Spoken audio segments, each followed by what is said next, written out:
Having a blast with my dog here, my beach. Murci the beach now. Murci, my beautiful beach. And there's come my champion.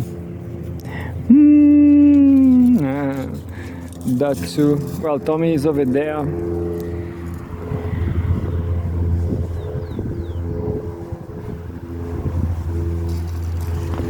And well, there is a sunny day, a dread sunny day, so we meet you at the Summer's Gates. And we meet with Morrissey.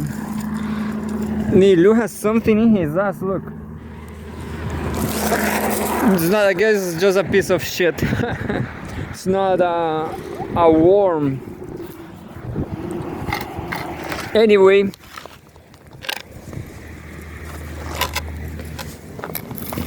So there it is.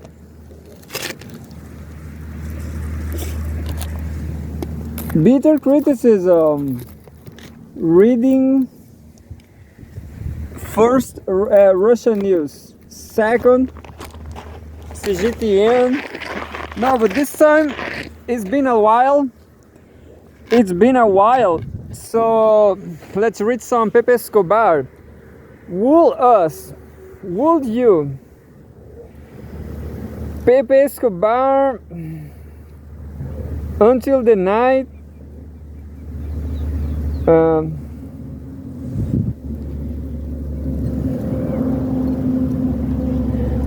Pepe Escobar direct from Vladivostok. He's Vladivostok.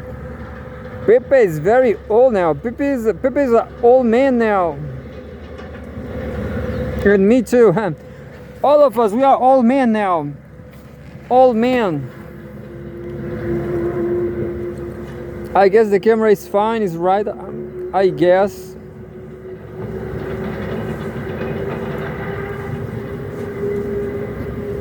Asia Times, I guess this Asia Time is from 2021.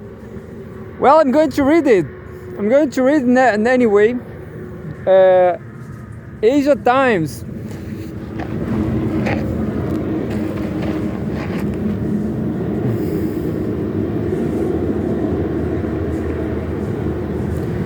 Something's wrong with the cookies of Asia Times. I want to say okay to the cookies. Cookies don't disappear anyway. Okay, disappear.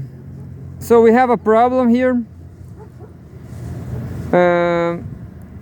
But I guess it's just I cannot read the headline. Asia Times, I will read the link, the headline on the link.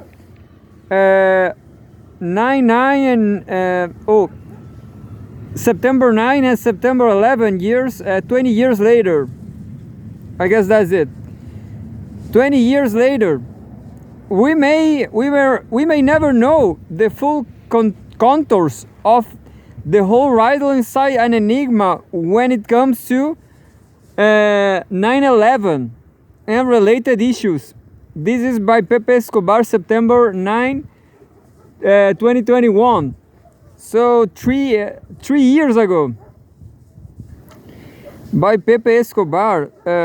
We have a photograph. Masoud living Basakar in the Panjshir after our interview in August 21, roughly 3 weeks before his assassination. Masoud, it's impossible not to start with the latest tremor in a series of stunning geopolitical earthquakes, exactly 20 years after 9/11. And the subsequent onset of the global war on terror, GWOT,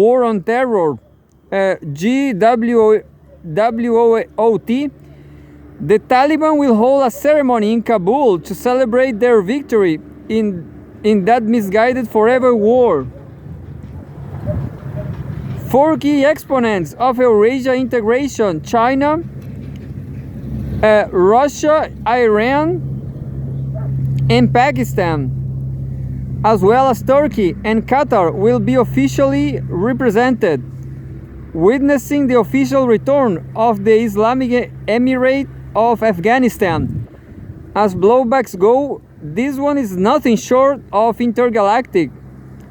The plot thickens when we have Taliban spokesman Zabihullah Mujahid formally stressing, quote, "There is no proof Osama bin Laden was involved in 9/11. So there was no justification for war. It was an excuse for war," he claimed. Only a few days after 9/11, Osama bin Laden, never publicity shy, released a statement on Al Jazeera. "I would like to assure the world that I did not plan the recent attacks, which seems to have been planned by people for personal reasons. I have been living in the Islamic Emirate of Afghanistan and following its leader's rules. The current leader does not allow me to exercise such operations." On September 28, Osama bin Laden was interviewed by the Urdu newspaper Karachi Ummat. I remember it well, as I was commuting non-stop between Islamabad and Peshawar. And my colleague Salim Shahzad in Karachi called it to my attention. And we have a photograph from Saudi-born alleged terror mastermind Osama bin Laden in a video taken recently at a secret site in Afghanistan. This was aired by Al Jazeera on October 7, 2001. The day the US launched retaliatory bombing on terrorist camps, air bases, and air defense installations in the first stage of its campaign against the Taliban regime for sheltering bin Laden. This is an approximate translation by the CIA-linked Foreign Broadcast Information Service. Quote, "I have already said that I am not involved in the 11 September attacks in the United States. As a Muslim, I try my best to avoid telling a lie. Neither I had any knowledge of these attacks, nor I consider the killing of innocent women, children, and other humans as an appreciable act. Islam strictly forbids causing harm to innocent women, children, and other people." Quote, "I have already said that we are against the American system, not against its people. Whereas is in these attacks, the common American people have been killed. The United States should try to trace the perpetrators of these attacks within itself. The people who are a part of the US system but are dissenting against it. Quote, "or those who are working for some other system, persons who wants to make the present century as a century of conflict between Islam and Christianity, so that their own civilization, nation, country, or ideology could survive. Then there are intelligence agencies in the US which require billions of dollars worth of funds for the Congress and the government every year. They need an enemy. This was the last time Osama bin Laden went public substantially about his alleged role in 9/11. Afterward, he vanished, and seemingly forever, by early December 2001 in Tora Bora. I was there and revisit the full context years later. And yet, like an Islamic James Bond, Osama kept performing the miracle of dying another day, and over again, starting in where else? Tora Bora in mid-December, as reported by Pakistani Observer and then Fox News. So 9/11 remained a riddle inside, an enigma. And what about 9/9, September 9, which may have been the prologue of 9/11? I have zero idea about that. What about September 9? So we have another photograph arriving in the Panjshir Valley in one of Massoud's Soviet helicopters in August 2001. Photo by Pepe Escobar, yeah. A green light from a blind sheikh. The commander has been shot. The terrorist email on September 9 offered no details. Contacting the Panjshir was impossible. Sat phone reception is spotty. Only the next day, it was possible to establish Massoud, the legendary lion of the Panjshir, had been assassinated by two Al-Qaeda jihadists posing as a camera crew. In our Asia Times interview with Massoud by August 20, he had told me he was fighting a triad: Al-Qaeda, the Taliban, and the Pakistani ISI. After the interview, he left in a Land Cruiser and then went by helicopter to Khwaja Bahauddin, where he would finish the details of a counteroffensive against the Taliban. This was his second to last interview before the assassination, and arguably the last Panjshir for an on-site investigation, relying only on local sources and confirmation on some details from Peshawar. The investigation is featured in the first part of my Asia Times ebook Forever Wars. The conclusion was that the green light for the fake camera crew to meet Massoud came via letter sponsored by CIA crypto asset warlord Abdul Rasul Sayyaf as a gift to Al-Qaeda. In December 2020, inestimable Canadian diplomat Peter Dale Scott, author among others of the seminal The Road to 9/11 from 2027, and Aaron Good, editor at Covering Action,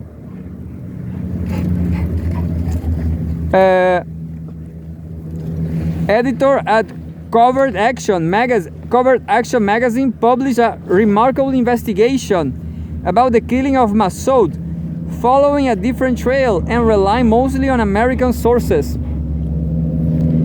They established that arguably more than Sayyaf, the mastermind of the killing, was notorious Egyptian blind Sheikh Omar Abdel Rahman, then serving a life sentence in a U.S. federal prison for his involvement in the first World Trade Center bombing in 1993. Among other nuggets, Dale Scott and Good also confirmed what former Pakistani Foreign Minister Niaz Naik had told Pakistani media already in 2001. The American had everything in place to attack Afghanistan way before 9/11. In Naik's words, quote, "We asked them, the American delegates, when do you think you will attack Afghanistan? And they said, before the snow falls in Kabul.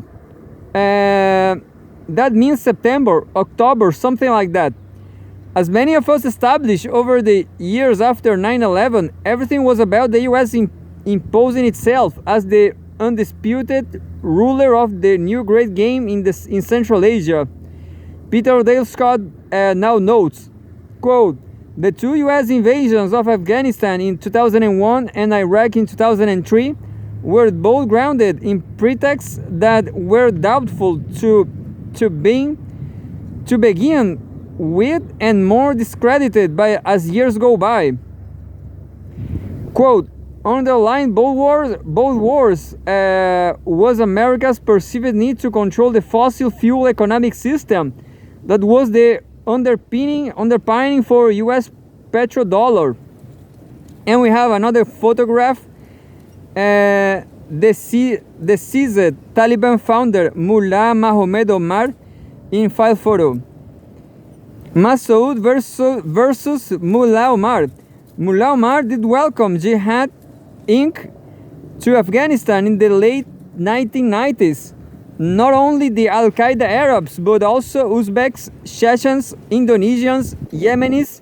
Some of them I met in Masoud's Riverside prison in Panjshir in August 2001. The Taliban at the time did provide them with bases and some encouraging rhetoric, but deeply ethnocentric as they were, never manifested any interest in global jihad. In the mold of the declaration of jihad issued by Osama in 1996, the official Taliban position was that jihad was their gas business, and that had nothing to do with the Taliban in Afghanistan. There were virtually no Afghans in Jihad Inc. Very few Afghans speak Arabic. They were not seduced by the spin on martyrdom and a paradise full of virgins. They prefer to be a Ghazi, a living victor in a jihad. Mullah Omar could not possibly send Osama bin Laden packing because of Pashtun Wali, the Pashtun code of honor, where the notion of hospitality is sacred. When 9/11 happened, Mullah Omar once again refused American threats as well as Pakistani pleas. He then called a tribal jirga of 300 top mullahs to ratify his position. Their verdict was quite nuanced. He had to protect his guests, of course, but a guest should not cause him problems. Thus Osama will have to leave voluntarily. The Taliban also pursued a parallel track, asking the Americans for evidence of Osama's culpability. None was provided. The decision to bomb and invade had already been taken. That would have never been possible with Masoud alive, a classic intellectual warrior. He was a certified Afghan nationalist and pop hero because of his spectacular military feats in the anti-USSR jihad and his non-stop fight against the Taliban. We have a photograph of jihadists captured by Masoud forces in a riverside prison in Panjshir in August 2001. Photo by Pepe Escobar. When the PDPA socialist government in Afghanistan collapsed 3 years after the end of the jihad in 1922, Masoud could easily have become a prime minister or an absolute ruler in the old Turco-Persian style. But then he made a terrible mistake. Afraid of an ethnic conflagration, he let the Mujahideen gang based in Peshawar have too much power, and that led the civil war of 1992-1995, complete with the merciless bombing of Kabul by virtually every faction. That paved the way for the emergence of the law of and order Taliban. So in the end, he was a much more effective military commander than politician. An example is what happened in 1996, when the Taliban made their move to conquer Kabul, attacking from eastern Afghanistan. Masoud was caught completely unprepared, but he still managed to retreat to the Panjshir without a major battle and without losing his troops, quite a feat, while severely smashing the Taliban that went after him. The established line of defense in the Shomali Plain, north of Kabul. That was the front line I visited a few weeks before 9/11 on the way to Bagram, which was a virtually empty and degraded Northern Alliance airbase at the time.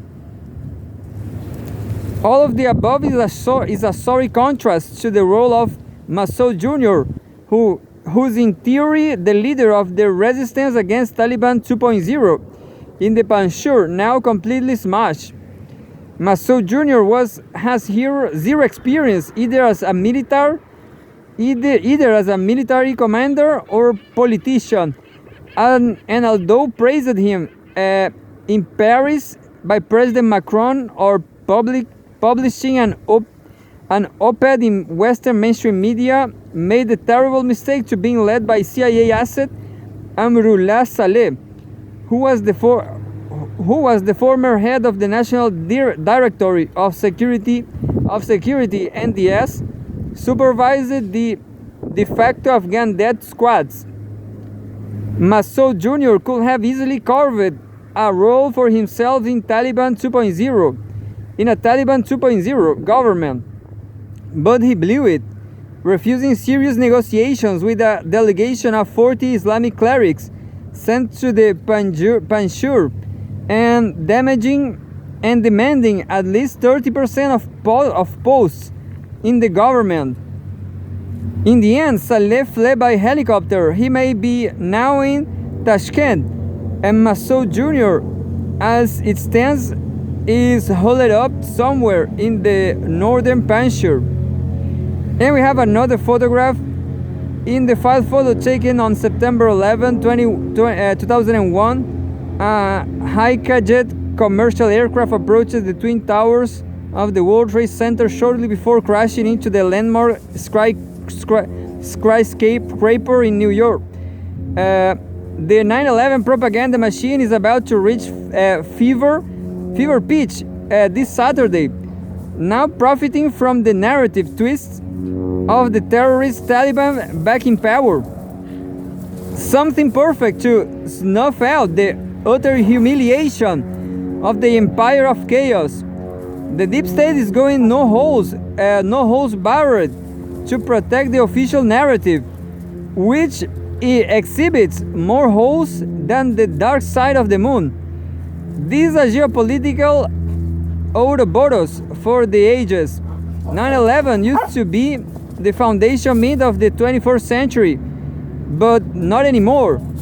It has been displaced by blowback, the imperial debacle, allowing for the return of the Islamic Emirate of Afghanistan to the exact position it was 20 years ago.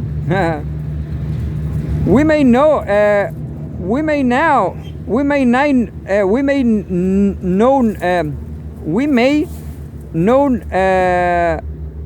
know that the Taliban had nothing to do with 9/11.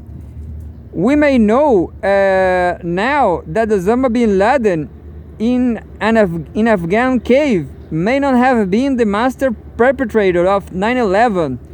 We may now know that the assassination of Massoud was a prelude to 9/11, but in a twisted way to facilitate a pre-planned invasion of Afghanistan. And yet, like with the assassination of JFK, we may never know the full contours of the whole riddle inside an enigma, as Fitzgerald immortalized, quote, "So we beat on, both against the current, borne back ceaselessly into the past," end of quote.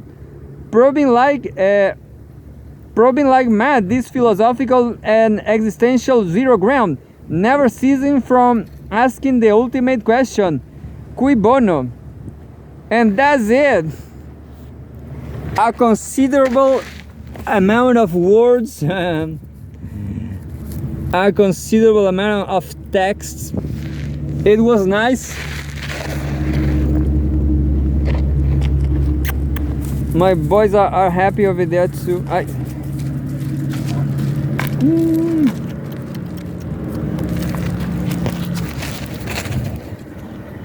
Good boy. And well, let's read all about Pepe Escobar Telegram. Whatever we have here, I'm going to read it. Like this one, Mira Terada, Mira Miru 4. I guess this is a, I don't know, this is a post, I don't know where is this post come. I don't know where this post comes from. Join BRICS Journalists Association. Mira Terada, a beautiful blonde girl, a beautiful blonde woman. Fill up the request form on our website below. At the Kazan Digital Week 2024 forum, the BRICS Journalists Association held a round table on the topic, quote, freedom of speech in digital multipolarity, threats and risks. A very nice one, because we have all the confusion with Telegram and so on. The World's Voice BRICS 2024 award was also awarded. The winners are John Shipton, Pepe Escobar, Semyon Boycott, Auzi Kozak, and Thomas Rapper. Congratulations to colleagues. We express our gratitude to the experts, the organizers, and everyone involved. Congratulations. And well, and the previous to the article from 2021, we have a post from Telegram from Press TV. Press TV, Iran security chief. BRICS could help create new world security structure. Definitely. Iran security chief. That's what he said. BRICS could help create new world security structure.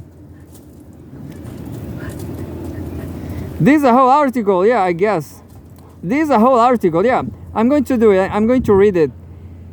Is I don't know what is this. Is a Telegram from Press TV, a Press TV Telegram channel post. September 11 from today. Iran security chief. BRICS could help create new world security structure. 11. Oh, it's in Spanish, I guess. At least the I guess it's automatic. September 11 says 11 de septiembre de 2024 por Press TV. So we have a photograph, BRICS 2024 Russia. In this handout picture provided on September 11, 2024, Ali Akbar Ahmadian, for to the left, Secretary of Iran's Supreme National Security Council, attends a meeting of BRICS high-ranking officials responsible for security matters, national security advisors in St. Petersburg. Secretary General of Iran's Supreme National Security Council, SNSC, Ali Akbar Ahmadian, has hailed the BRICS group of emerging economies, saying the bloc can help create a new security structure that could ensure the international community's security and future. Quote, the world is undergoing changes, and BRICS, given its population size, economy, and power, could serve as the innovator and creator of a new security structure in the international arena to help the order and security of the future world. Ahmadian said on Wednesday as he addressed a meeting of BRICS security officials in Russia's port city of St. Petersburg. He offered Iran's proposal for the establishment of a specific security structure for BRICS under the title of BRICS Security Commission, and to change the joint cooperation mechanisms in the fields of peace and international security to deal with common threats,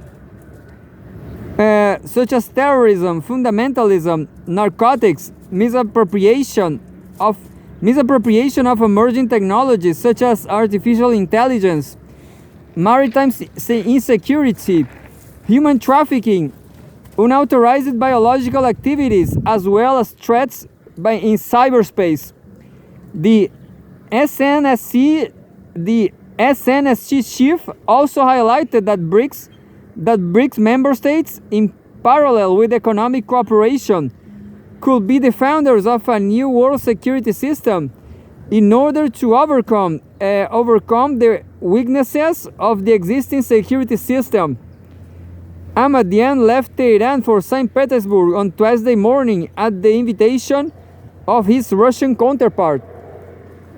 In addition to the BRICS security meeting, Iran's top security official is also slated to attend another meeting in St. Petersburg with high-ranking representatives in charge of security issues from BRICS Plus countries, including Indonesia, Turkey, Kazakhstan, Serbia, Thailand, Belarus, Vietnam, Venezuela, Uzbekistan, Nicaragua, Cuba, Azerbaijan, Bahrain, Bangladesh, Sri Lanka, Mauritania, and Laos in attendance. Maybe those are the countries.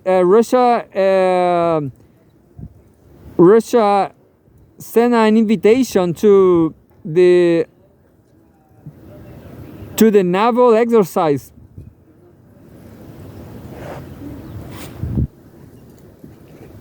There's some people over there. Anyway, on the sidelines of the gatherings, Ahmadiyyan will also hold talks with some of his counterparts and discuss with Russian officials the most important regional and international developments in the political, security, and economic fields. Iran officially became a member of BRICS at the beginning of this year, 5 months after it announced its acceptance as a full member into the group, along with Argentina, Egypt, Ethiopia, the UAE, and Saudi Arabia. BRICS was formed by and initially consisted of Brazil, Russia, India, China, and South Africa, which collectively represents around 40% of the global population and a quarter of the world's gross domestic product. Yeah, I guess I'm going back to Brazil.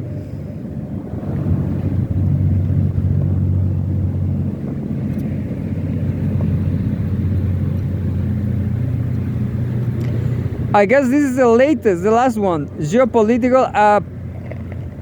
This is a post, some of the last ones from Geopolitics Live, Telegram. The West's decision to let Ukraine strike deep into Russia territory with ATACMS missiles has already been made, and the media are just trying to formalize it, Kremlin spokesman Dmitry Peskov said. I like this. Dmitry Peskov is just like me. We coincide in everything, I guess. The involvement of the United States and European countries in the conflict is direct, and each new step increases it, Peskov stressed at his daily press briefing. The special military operation is itself a response to possible strikes deep inside Russia, the presidential spokesman emphasized.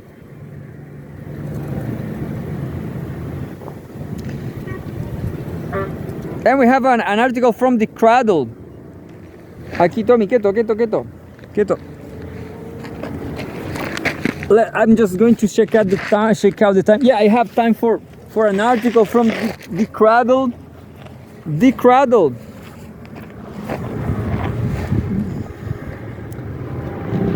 Pepe Escobar Telegram. Oh, it's not Pepe Escobar here. The Cradle. The frog is simmering. the frog is simmering. Iran's strategic patience pressures Israel. Iran's patient but deliberate retaliation strategy is to steadily ramp up pressure on Tel Aviv by exploiting its military, economic, and energy vulnerabilities before overwhelming Israel defenses. This was by Muntader Atiyah, September 9, 2024, 2 days ago. 2024. Since Israel's targeted assassination of Hamas political bureau chief Ismail Haniyeh in the heart of Tehran in late July, speculation has mounted about how Iran will strategically retaliate. Several officials within the Islamic Republic have vowed a harsh response, reaching Israel's upper echelons of power, with even the country's supreme leader Ayatollah Ali Khamenei declaring, quote, we consider it our duty to avenge his blood." Subtitle: Boiling the Frog, a war of attrition. Boiling the Frog, a war of attrition. As the situation unfolded, it became clear to those unfamiliar with Iran's modus operandi that Tehran will not act recklessly or swiftly. Instead, the collective response of the region's axis of resistance will be measured and strategic, with some officials even suggesting a very delayed Iranian response. Ali Mohammad Naini, spokesman for the Islamic Revolutionary Guard Corps, IRGC, remarked last month, quote, time is in our favor, and the waiting period for this response could be long. Ali Bagheri Kani, the then acting foreign minister, similarly posited that Iran will retaliate at the right time and in the appropriate manner, following Iran's retaliatory strikes in April against the trade state in response to the attacks on its consulate in Damascus. Campaign director at NGO Abbas Fadi Quran, in a post on social media, drew a parallel between the Iranian response and a military strategy masterclass he attended at Stanford University. Similar to a hypothetical U.S. steel jet revealing its capabilities, Quran said the Iran's use of conventional weapons in April forced Tel Aviv to expose its anti-missile defenses, providing Iran with valuable intelligence for future attacks. He also noted, quote, Netanyahu and the Israeli government prefer a quick, hot, and urgent war where they can pull in America. The Iranians prefer a longer war of attrition that bleeds Israel of its deterrence capabilities and makes it an ally for Arabs and the US that's too costly to have. Quran's comments shed light on a critical but often overlooked aspect of the Shadows War involving Iran, Israel, and the US. The actual strategic objectives of Iran and its allies in an irregular war. Several months before Iran's direct retaliation against Israel, there was an attack on U.S. military outpost Tower 22 on the Jordanian-Syrian border by Iraqi resistance faction Kataib Hezbollah, which resulted in the deaths of 3 U.S. soldiers and the wounding of 35 others. Then, days before Haniyeh's assassination, the Yemeni Ansarallah aligned military launched a drone strike near the U.S. Embassy in Tel Aviv, killing 1 Israeli and injuring 10 others. Both attacks fit within Iran's overreaching strategy, which involves targeting vital security, military and energy infrastructure in Israel. These tactics are designed to not only damage the occupation state's resources, but also to send shockwaves of panic through its government and population in what can be best described as cognitive warfare. Undermining Israel's energy security. Iran and its allies have previously demonstrated their ability to disrupt Israel's vital energy infrastructure. In 2022, Hezbollah directed drones toward Israel's Karish gas field, mainly to show that it could. Israel struggled to intercept these attempts, and that threat lingers. A similar breach was made just over a month ago. Israel's reliance on gas platforms, particularly Tamar, Kashir, Karish, and Leviathan, which supply around 70% of the gas used in electricity production. Leave that! Tommy! Quieto! Aquí! Tommy!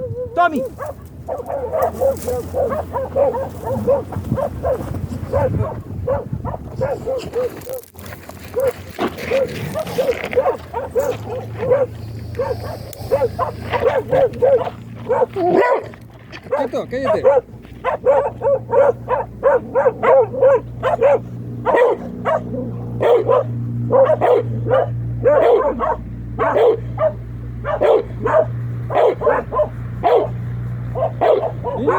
Milu!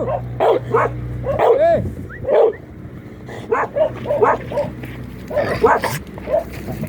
Quieto.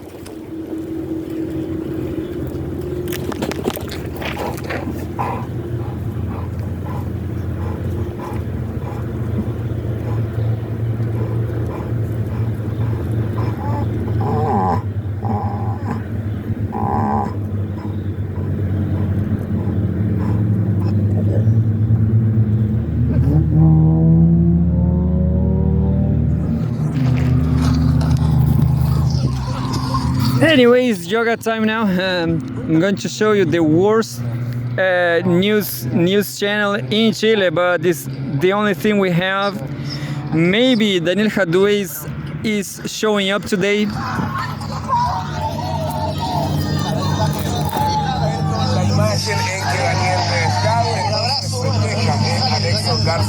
Capitán Javer se está abrazando con sus adherentes. Ahí vemos que han estado permanentemente apoyándolo durante estos 90 días. Estamos buscando cara para ver si hay reacciones del exalcalde.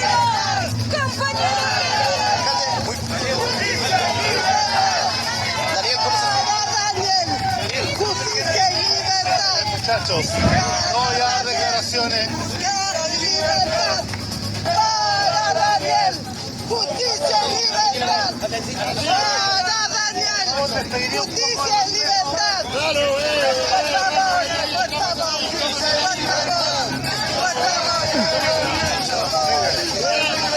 la imagen de Daniel Jadue junto a su pareja va saliendo acá desde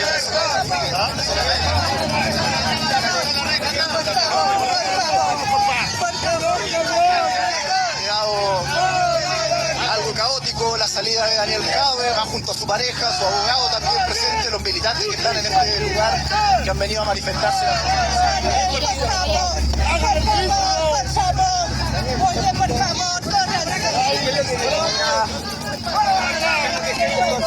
Bien, estamos viendo el momento de la salida de Daniel Jadue desde el lugar donde estuvo los últimos 3 meses cumpliendo con esta prisión preventiva.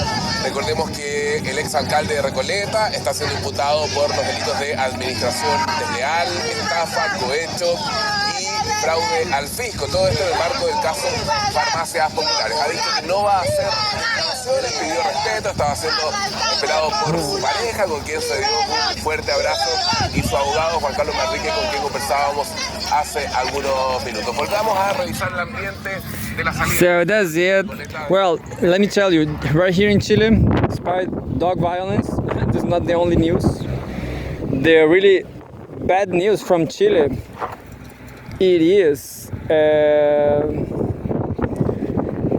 electricity bill prices increase of 60%. That's the whole truth. It's not a joke.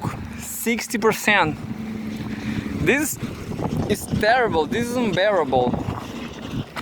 This is the end of this country. 60%. I have nothing to do with this number, you know. We are going to die. There's a guy going there. The guy who appears here, he was going to the cliffs over there.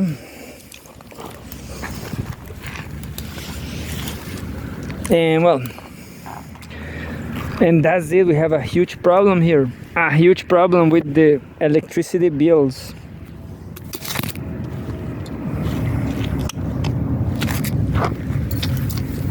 I hope, you know, I guess they freed, in the first place, Daniel Jadwe was innocent, but then in the second, they have some crazy accusations, like he gave money, public money, for his mom. I'm pretty sure that's not true.